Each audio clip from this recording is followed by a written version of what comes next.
Bienvenue à The House of Wisdom. Ici, vous pouvez savourer l'essence des grands livres et en tirer de précieuses leçons sans passer des heures à lire. Que vous soyez en train de conduire, de vous entraîner ou de faire plusieurs choses à la fois, The House of Wisdom vous propose des résumés de livres audio captivants, directement à portée de main. Installez-vous confortablement, détendez-vous, et laissez-nous partager avec vous la sagesse des livres d'une manière qui s'intègre parfaitement à votre quotidien chargé. Vous êtes-vous déjà demandé pourquoi vous retombez toujours dans les mêmes habitudes, même en sachant qu'elles sont mauvaises pour vous? Ou pourquoi certaines personnes semblent se libérer facilement de leur routine néfaste et transformer leur vie? Et si je vous disais qu'il existe une science derrière tout cela, une formule simple qui, une fois comprise, peut vous aider à changer votre vie? Dans Le pouvoir des habitudes de Charles Duhigg, vous découvrirez comment les habitudes influencent chaque aspect de notre vie, notre santé, notre productivité et même notre réussite. Des histoires vécues, comme celle de Lisa Allen, qui s'est libérée d'années d'addiction, aux recherches révolutionnaires sur la façon dont notre cerveau stocke les habitudes, ce livre révèle les secrets pour exploiter le pouvoir des habitudes et provoquer un changement positif. Accompagnez-moi dans cette exploration des histoires inspirantes, de la science des habitudes, et des techniques pratiques que vous pouvez utiliser pour modifier vos routines et libérer votre potentiel de réussite. Que vous souhaitiez briser une mauvaise habitude ou construire de nouvelles routines puissantes, ce résumé vous guidera dans la démarche. Plongeons ensemble dans le fonctionnement des habitudes, et à la fin, vous serez prêt à faire le premier pas vers la transformation de votre vie. Êtes-vous prêt à changer vos habitudes? Allons-y. Chapitre 1. Le remède aux habitudes. Lisa Allen, 34 ans, luttait contre des dépendances à l'alcool et aux cigarettes depuis l'âge de 16 ans. En plus de ces problèmes, elle faisait face à des difficultés de poids tout au long de sa vie, ce qui la tourmentait constamment. Pour aggraver les choses, elle croulait sous plus de $10 000 de dettes et ne parvenait pas à garder un emploi plus d'1 an. Mais aujourd'hui, la femme assise devant les chercheurs était totalement différente. Cette version de Lisa était mince, en forme, et rayonnait de bonheur. Ses jambes étaient aussi musclées que celles d'une coureuse, et comparée à ses anciennes photos, elle paraissait au moins 10 ans plus jeune. Lisa n'avait plus de dettes, avait arrêté de boire et de fumer, et travaillait depuis 3 ans dans une entreprise de design graphique. Quand on lui demanda « Quand avez-vous fumé votre dernière cigarette ?» Lisa répondit « Cela fait environ 4 ans. J'ai perdu 27 kilos et couru un marathon depuis. Je poursuis aussi un master, et j'ai acheté ma propre maison. » La vie de Lisa était remplie de changements positifs, et il continuait d'affluer. Depuis 3 ans, des psychologues, neurologues et autres experts étudiaient Lisa, ainsi que 23 autres participants ayant des histoires similaires. Certains étaient alcooliques, d'autres fumeurs invétérés, certains luttaient contre l'obésité, et quelques-uns étaient accros au shopping. Cette recherche était financée par le National Institute of Health, et il y avait un point commun à tous les participants, ils avaient réussi à se libérer de leurs mauvaises habitudes en très peu de temps. Les chercheurs étaient déterminés à découvrir le secret derrière cela. Des caméras furent installées dans les maisons des participants pour observer leur routine quotidienne, et chacun d'eux passa une IRM cérébrale. Puisqu'ils étaient tous confrontés à des dépendances, cigarettes, alcool ou nourriture, l'objectif était d'étudier la réponse du cerveau. Je sais que vous avez déjà raconté cette histoire, mais pourriez-vous nous dire à nouveau comment vous avez réussi à arrêter de fumer? Demanda un chercheur. Et ainsi, Lisa commença à raconter son histoire une fois de plus. Quelques mois avant sa transformation, Lisa était partie en vacances au Caire, en Égypte. Un jour, son mari rentra à la maison et annonça qu'il voulait divorcer car il était tombé amoureux d'une autre femme. Lisa était complètement dévastée. La réalité était difficile à accepter, mais son mari avait trouvé une autre femme et ne voulait plus rester avec elle. Pour noyer son chagrin, Lisa se tourna vers l'alcool et les cigarettes. Mais même cela ne parvenait pas à atténuer sa douleur. Lisa devint obsédée par l'idée de suivre son mari et sa nouvelle compagne partout où ils allaient. Elle appelait la petite amie de son mari au beau milieu de la nuit et raccrochait. Une nuit, dans un état d'ébriété, Lisa se rendit chez la petite amie et fit un scandale. Elle cria, frappa à la porte, lança des insultes, et menaça même de brûler la maison. Ce fut le pire jour de sa vie. Elle ne s'était jamais sentie aussi misérable et seule. Puis, sans prévenir, elle se rappela qu'elle avait toujours rêvé de voir les pyramides d'Égypte. Avec un peu de crédit restant sur sa carte, elle décida de partir. Lors de sa première matinée au Caire, Lisa se réveilla au son de l'appel à la prière venant d'une mosquée voisine. Sa chambre d'hôtel était plongée dans le noir, et elle avait un terrible mal de tête à cause du décalage horaire. En manque de cigarettes, elle en alluma une dans l'obscurité, mais au lieu de sentir l'odeur familière du tabac, elle sentit une forte odeur de plastique brûlé. Ce qu'elle pensait être une cigarette Marlboro était en réalité un stylo. Frustrée, Lisa se sentit complètement abattue. Depuis plusieurs mois, elle était en colère, bouleversée et perdue. Elle se sentait honteuse et souvent submergée par le désespoir. Elle pleurait pendant des heures et mangeait de manière incontrôlée. Elle n'avait pas de travail, et son poids ne cessait d'augmenter. Elle avait l'impression que sa vie était sur le point de s'effondrer. Elle était si démunie qu'elle n'était même pas capable d'allumer correctement une cigarette. Quelques mois plus tard, Lisa prit une décision. Elle sortit du lit, prit une douche, et sortit de son hôtel. Elle prit un taxi en direction du Sphinx et des pyramides de Gizeh, entourée par l'immensité du désert. Lisa se promit qu'elle n'allait pas laisser sa vie s'effondrer. Elle avait besoin d'un but, de quelque chose qui lui donnerait une direction. Elle se jura qu'elle reviendrait en Égypte l'année suivante pour faire une randonnée dans le désert, quoi qu'il arrive. Même si l'idée paraissait folle, elle était en surpoids et n'avait pas assez d'argent. Lisa releva le défi et était prête à tout pour y parvenir. La première étape fut d'arrêter de fumer. Exactement un an plus tard, Lisa et un groupe de 6 personnes entreprirent une randonnée dans le désert égyptien. Lisa tint la promesse qu'elle s'était faite. Dès l'instant où Lisa décida d'arrêter de fumer, sa vie commença à changer. Au cours des 6 mois suivants, elle se mit à faire du jogging pour lutter contre son envie de fumer, et pour freiner ses crises de boulimie, elle adopta une alimentation saine. Elle veilla à bien dormir, ce qui améliora sa productivité. Au lieu de dépenser de l'argent de manière irréfléchie, elle commença à économiser pour l'avenir. Lisa courut même un marathon, reprit ses études, et acheta une nouvelle maison. Les chercheurs remarquèrent que les anciens schémas dans le cerveau de Lisa s'étaient affaiblis. Son cerveau avait développé de nouvelles connexions neuronales, solides et liées à ses habitudes plus saines. Lisa devint la participante préférée des chercheurs car ses IRM montraient clairement que, d'une certaine manière, elle avait reprogrammé son cerveau. Chapitre 2. Comment fonctionnent les habitudes? En 1933, un homme nommé Eugene Pauly entra dans un laboratoire à San Diego. Il mesurait plus d'1,80 m, était âgé, et portait une chemise bleue à boutons. Ses cheveux étaient blancs comme du coton, et il bougeait lentement, probablement à cause de l'arthrite. Dans la littérature médicale, les personnes comme lui sont souvent appelées « EP ». Environ un an auparavant, Eugene était soudainement tombé malade. Il avait commencé à vomir et à ressentir de fortes douleurs abdominales. Les vomissements constants l'avaient déshydraté, alors sa femme l'avait emmené d'urgence à l'hôpital. À ce moment-là, Eugene avait une forte fièvre, ce qui avait aussi affecté son état mental. Lorsqu'une infirmière tenta de lui insérer une perfusion dans le bras, Eugene réagit violemment, la frappant du pied. Voyant son état, le médecin le calma avec un sédatif. Pendant qu'il était inconscient, le médecin inséra une aiguille entre 2 vertèbres de sa colonne pour extraire du liquide, et comprit immédiatement quel était le problème. Normalement, le liquide entre le cerveau et la moelle épinière est clair et s'écoule doucement, comme un fil de soie passant à travers une aiguille. Cependant, le liquide extrait du corps d'Eugène était différent. Il était trouble et collant. Les tests révélèrent qu'Eugene souffrait d'encéphalite virale, un virus qui cause des boutons de fièvre, des infections bénignes, de la fièvre et des cloques. Bien que ce virus soit généralement inoffensif, il peut devenir mortel s'il atteint le cerveau. Une fois dans le cerveau, le virus commence à détruire les tissus cérébraux délicats, consommant littéralement nos pensées et nos rêves.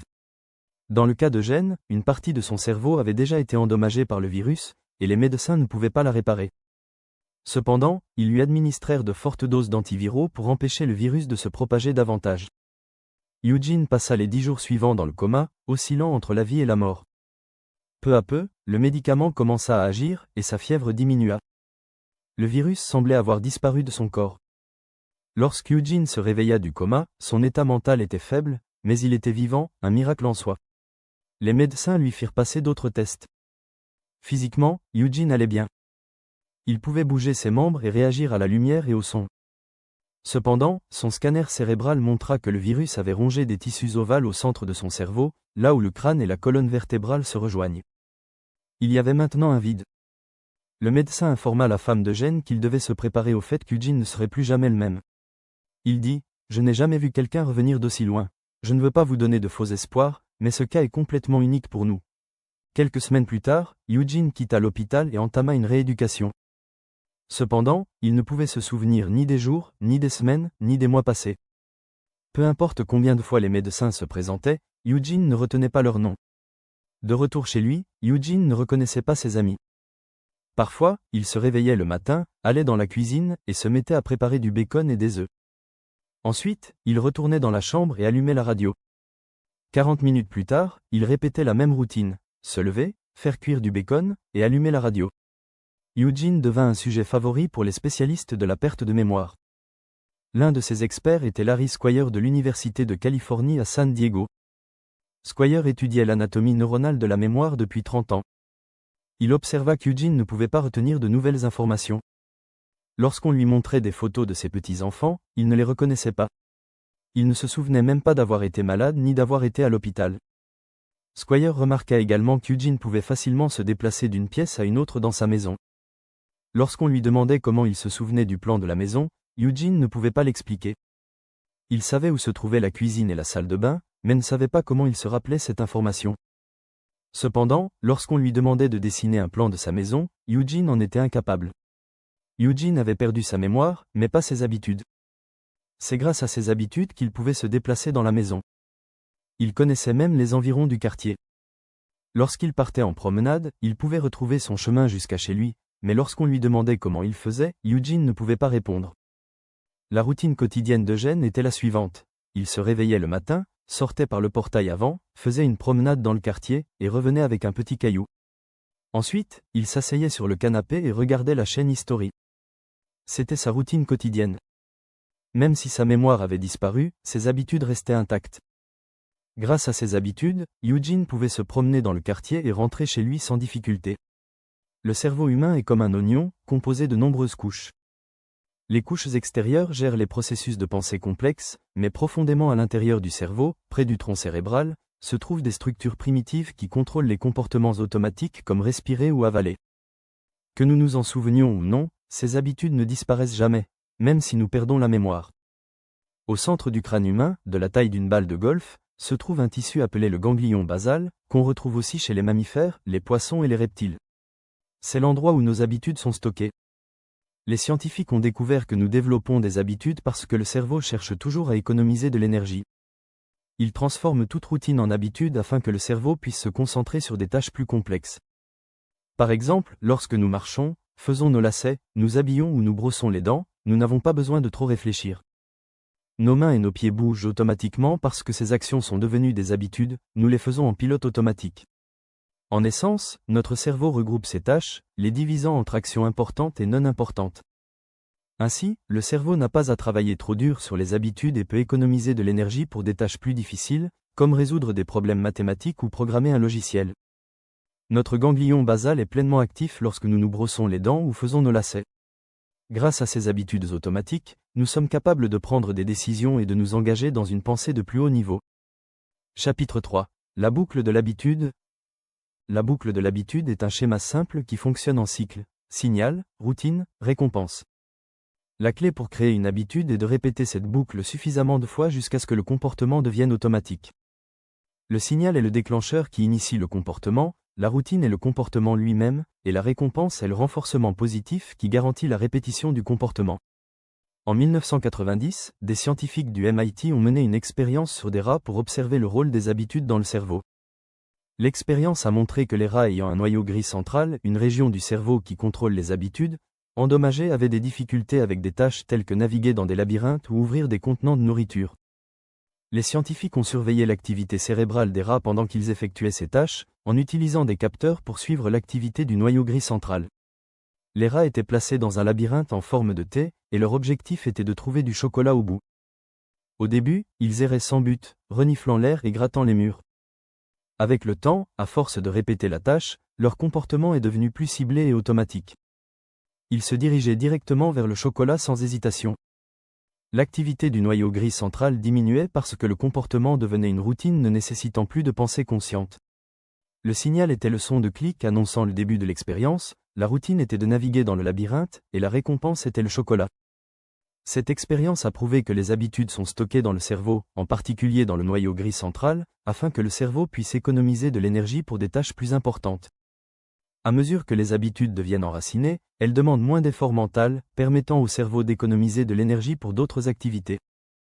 Chapitre 4. L'habitude du succès. Nos mauvaises habitudes ont tendance à persister parce qu'elles sont déclenchées par des signaux spécifiques, et une fois activées, nous revenons aux mêmes routines. La clé pour briser ce cycle est de remplacer la mauvaise habitude par une bonne. Pour ce faire efficacement, le signal et la récompense doivent rester les mêmes, mais la routine doit changer. Par exemple, si vous avez l'habitude de passer un temps excessif sur Internet et les réseaux sociaux, cela peut réduire votre productivité et laisser peu de temps pour des activités bénéfiques comme le jogging ou l'exercice. Si vous avez tendance à veiller tard en faisant défiler votre téléphone, vous risquez de vous réveiller en retard le lendemain. Cependant, vous pouvez modifier cette routine. D'abord, identifiez le signal. Par exemple, lorsque vous rentrez chez vous après le travail, au lieu de vous allonger et de saisir votre téléphone, enfilez vos chaussures de course et allez faire un jogging. Cela devient votre nouvelle routine. Après une heure de jogging, récompensez-vous avec un smoothie à la fraise rafraîchissant. En répétant cette nouvelle boucle, signal, routine et récompense, vous pouvez établir une nouvelle habitude. Le signal, rentrer à la maison, reste le même, la nouvelle routine, le jogging, remplace l'ancienne, et la récompense, le smoothie à la fraise, reste constante. Cette boucle d'habitude peut vous aider à remplacer n'importe quelle mauvaise habitude. Rappelez-vous simplement du modèle, signal, routine, récompense. Pour briser une mauvaise habitude, il vous suffit de changer la routine tout en gardant le même signal et la même récompense. Maintenant, apprenons de l'histoire suivante. Travis Leach a grandi dans un environnement difficile. Ses deux parents étaient toxicomanes, et chaque jour, il rentrait à la maison pour les trouver avachis devant la télévision, sous l'effet de la drogue. L'arrestation de sa mère pour usage de drogue et prostitution lorsqu'il avait 9 ans, ainsi que le fait de voir son père faire une overdose d'héroïne, ont créé une enfance extrêmement difficile. L'overdose de son père a été un moment traumatique. Travis et ses frères et sœurs savaient exactement comment gérer de telles situations. Le frère de Travis a essayé de soutenir le corps de leur père, tandis que sa sœur a tenté de l'empêcher de s'étouffer en maintenant sa bouche ouverte, pendant que Travis courait chez le voisin pour appeler à l'aide. À 16 ans, Travis avait abandonné l'école secondaire à cause du harcèlement incessant. Ses camarades de classe se moquaient de lui, le suivaient et lui lançaient des choses. Quitter l'école et sa ville natale semblait sa seule option. Il est parti vivre à Fresno, où il a travaillé chez McDonald's et Hollywood Video. Au travail, Travis faisait souvent face à des clients impolis, et une fois, lorsqu'un client lui a crié dessus pour de la sauce ranch, il a perdu son calme, criant à son tour et lançant même des nuggets de poulet sur la voiture du client. Sa colère le poussait parfois à fondre en larmes pendant son service. Travis arrivait souvent en retard au travail et manquait d'écart. À la maison, il se tenait devant le miroir, essayant de se donner des discours motivants pour agir mieux, mais au fond de lui, il sentait qu'il avait du mal à s'intégrer socialement. Son anxiété augmentait, surtout lorsque sa file d'attente à la caisse s'allongeait, ce qui conduisait souvent à des réprimandes de la part de son manager. Pendant ces moments, Travis tremblait d'anxiété, se sentant essoufflé. Un jour, un client régulier chez Hollywood Video a entamé une conversation avec Travis et lui a suggéré de postuler pour un emploi chez Starbucks. Le client, un assistant manager dans une nouvelle succursale de Starbucks, a proposé d'aider Travis à postuler. Un mois plus tard, Travis avait un quart de travail le matin comme barista. Cela faisait 6 ans. Aujourd'hui, à 25 ans, Travis gère 2 sites Starbucks, supervise une équipe de 40 personnes et génère 2 millions de dollars de revenus annuels. Il gagne un salaire de 44 000 $ et maîtrise parfaitement ses émotions, ne perdant plus son calme au travail. Une fois, lorsqu'un client a crié sur l'un de ses employés, Travis a calmement pris l'employé à part et lui a dit « Ton tablier est comme un bouclier, tu es fort tant que tu es derrière ». Comment Travis a-t-il opéré une transformation aussi remarquable? Tout a commencé avec le programme de formation de Starbucks. Lors de son premier jour en tant que barista, Travis a assisté à une session de formation spéciale. Le programme était structuré pour permettre aux employés de gagner des crédits universitaires, et il a eu un impact profond sur la vie de Travis. Il lui a appris comment se concentrer sur son travail, vivre une meilleure vie et gérer ses émotions. Travis attribue à Starbucks le tournant de sa vie, en disant « Je serai reconnaissant à cette entreprise pour le reste de ma vie ». Starbucks a compris que fournir un excellent service à la clientèle nécessitait de la volonté et de l'autodiscipline. C'est pourquoi l'entreprise investit des millions dans la formation de ses employés, les aidant à cultiver de bonnes habitudes. Starbucks propose des manuels et des cahiers d'exercices qui donnent des instructions sur la façon de gérer des situations difficiles, comme traiter avec des clients mécontents. Par exemple, si un client reçoit la mauvaise boisson, on apprend aux employés à suivre la méthode LAT. Écouter le client, reconnaître la plainte, agir pour corriger l'erreur, remercier le client et expliquer la cause de l'erreur. En investissant dans la formation de ses employés et en les aidant à développer de l'autodiscipline et de bonnes habitudes, Starbucks a découvert le secret de son succès. Les bonnes habitudes de ses employés contribuent à un service client exceptionnel, c'est pourquoi Starbucks est bien plus qu'un café, c'est une expérience. Conclusion. Vous venez d'entendre les histoires inspirantes de la transformation remarquable de Lisa Allen qui s'est libérée des dépendances nuisibles, du parcours d'Eugène Pauly qui a navigué dans la vie malgré la perte de sa mémoire grâce à ses habitudes, et du retournement de Travis Leach, alimenté par le pouvoir des bonnes habitudes et les conseils de Starbucks. Ces histoires mettent en lumière une vérité fondamentale. Les habitudes façonnent nos vies de manière que nous reconnaissons souvent à peine. Le meilleur dans tout ça? Vous avez le pouvoir de changer vos habitudes. Que ce soit en remplaçant une mauvaise habitude par une bonne ou en développant de nouvelles routines qui vous guident vers le succès, la clé réside dans la compréhension du boucle d'habitude, signal, routine et récompense. Alors, qu'est-ce qui vous empêche de commencer aujourd'hui? Réfléchissez aux habitudes que vous aimeriez changer. Elles n'ont pas besoin d'être monumentales, de petits changements constants peuvent entraîner des transformations significatives avec le temps. Merci de m'avoir accompagné dans ce voyage à travers le pouvoir des habitudes. Si ce résumé vous a inspiré à prendre le contrôle de vos habitudes et à améliorer votre vie, n'oubliez pas de liker, commenter et vous abonner à la chaîne The House of Wisdom pour plus de conseils transformateurs. Ensemble, nous pouvons exploiter le pouvoir des habitudes pour créer un avenir meilleur. À la prochaine fois, continuez d'avancer, une habitude à la fois.